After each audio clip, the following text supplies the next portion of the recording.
Intangible, speaking for the unspoken. Born in Michigan, July 24, 1969, she looked to the stars as a child and discovered more than comfort in the silence. Abuse creates the recluse, and her environment made her run. September 23, 2022, it stopped her in her tracks. She had collected enough puzzle pieces, and her time to make the intangible tangible was now upon her. They only make statues of crazy people. I'll take that challenge. Just as there are readers and writers, there are the religious and the spiritual. What some may call God, consciousness, universe, or true self, I call it life. From divine predictions to bilocation and everything in between, life leaves clues to guide us on our journey. I recall choosing this lifetime, knew it would be difficult, but knew it would be worth it. Within is the best place to be. Here is my story. My Blue Gumby Me. Winter 2020, I still felt very deep into my spiritual awakening and found dropping into visions was relatively easy. Sitting on my friend's lap, facing him, is my usual and preferred position when connecting for such visions. The room was relatively dark, which seemed to help with the distractions. In some way, I was still trying to make sense of what is so wrong with me. Why was all this happening with my life being turned upside down like it was? In the darkness behind my eyelids, I saw the giant pile of black shards I was so familiar with by now, yet completely void of the heartache it brought me. It simply was, as if a reference point. I noted it was untouched since I saw it last. In the same way, it told me it was pointless to try, so I hadn't.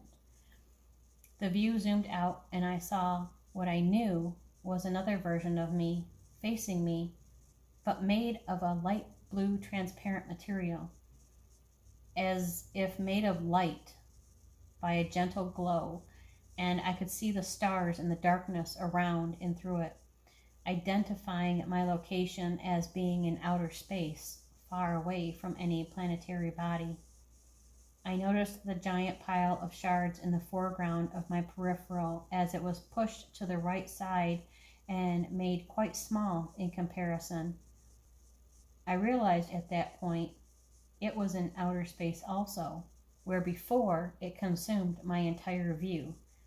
Maybe it wasn't as big as I'd felt at the time, because now it was the size so easily to be stepped on. Or maybe it was big at the time, and what I see before me is simply much, much bigger. The distance between the two was about the height of the new me.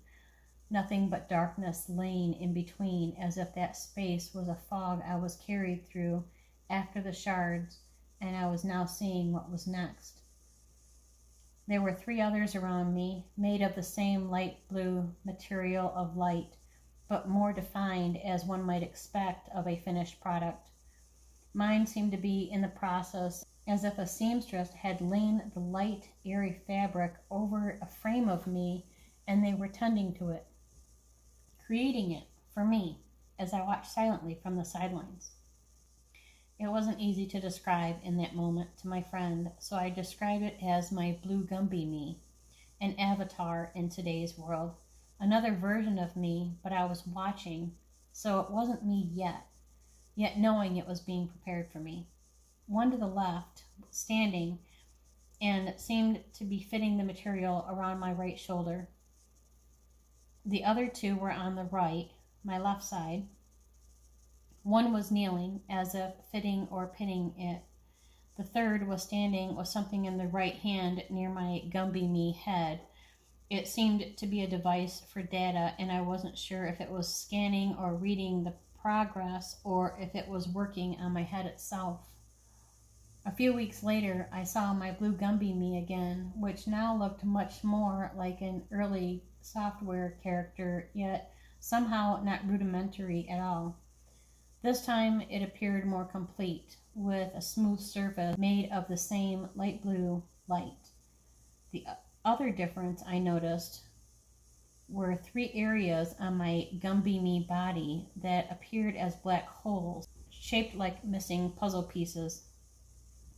One missing puzzle piece was on the left side of my head, which felt quite appropriate with most of my career being that of an analyst, until the pile of shards. Another on the back side of my left shoulder, visible through the fabric, that made sense also, as my left shoulder continues to be stiff even now, a few years after the surgery. The third missing puzzle piece indicated my heart, and that one makes my eyes leak still. My heart has felt empty for so long, searching for the love that is mine. I felt like I was taking shape, but still had a bit more work to do, and these missing pieces accurately pointed to the still broken parts of me. Presumably later, although I don't recall exactly when, a lot happened in those couple years. I saw myself in outer space again, with stars in the background. Standing against my side was my friend, both of us in very clear detail, just as the three others who were around My Blue Gumby Me, complete, right down to the distinguished creases in his charming face. He was on my right, looking down at his hand that was gently touching my right arm. I so love this man. There's no one but us right now, and it feels right. Then I wondered, how did I see us? Was I looking through the eyes of another? As if answering me, my view pivoted as I turned around and saw the earth. It was like looking at a globe, yet out of reach. I realized when looking at the earth that I wasn't looking at it from a third-party point of view, but was looking from the vantage point of us, as I felt his presence beside me and saw him out of the corner of my eye. The earth was looking at us, I realized. Again, my view pivoted, and I was looking at us again, presumably from Mother Earth's eyes. He was looking at the right side of my face as I gazed back at the earth. But as usual, the vision was void of emotion other than the sense of feeling right, belonging there. I was where I was supposed to be. Pile of Shards. Early May 2020, I woke with a feeling of not knowing where I was, like when waking up in a hotel and momentarily forgetting you were there. However, I knew I was in my bed, and the feeling stuck with me. It felt like the Earth's magnetic field had shifted 90 degrees to the left, and I was in another world, another dimension. I've had a lot of experiences in this lifetime, but this one was quite different. Being a recluse, I reached over to the bedside table and contacted the only two people I felt I could reach out to. One ran like I was on fire, or he was. The other calmly said, "It will be okay." And just like that, my soul somehow believed him, and a calm came over me. I recognized this as his calm, the same one I'd felt before around him. So I settled back under the blanket, hoping this strange feeling would go away. But it didn't. Trying to make sense of all of it, I felt very alone in this strange new world, yet within the walls of my house. It felt weird being awake like this. It felt weird walking to the bathroom. I didn't know the air around me anymore, and I'm not familiar with surprises. This one was something I wasn't sure of. Is this what crazy is? Have I finally snapped? Is this a midlife crisis? All I knew is, for someone who has always been very independent, I felt afraid and very alone in my home. What was happening? Why isn't this going away? With my chest still shaking inside, I made my way to the kitchen to make coffee. I needed something warm, familiar. I placed the cup of coffee on the table beside the couch.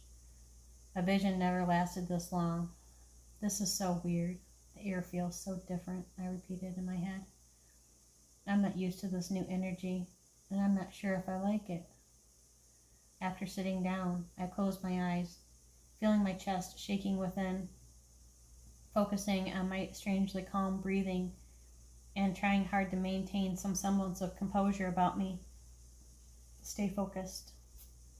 Behind my eyes, I saw a giant pile of tiny black shards like obsidian flakes. I was so small standing next to it. It was the size of a house, and just looking at it made me cry, because I knew it was no house, but me. I'd put myself back together many times before, but life was showing me it was futile this time. No puzzle pieces, just impossible pieces. I felt every effort of my life in that pile of my former self, all that went into creating it, all the struggles, and I cried. Life was telling me my life was over, the life that I knew, and I had no idea what to do. I needed a hug, arms around me, comfort, but there was none. That was no different than any other time. Stay focused, I kept hearing. I sat on the couch with eyes closed, breathing to release the pressure on my chest, and allowed the silent tears to fall, knowing I was going to have to learn everything all over again. I'd come so far. Why is this happening to me now? And as I tried focusing for answers, I noticed the leaking from my eyes had started falling off the side of my jaw. Keep breathing, I kept telling myself.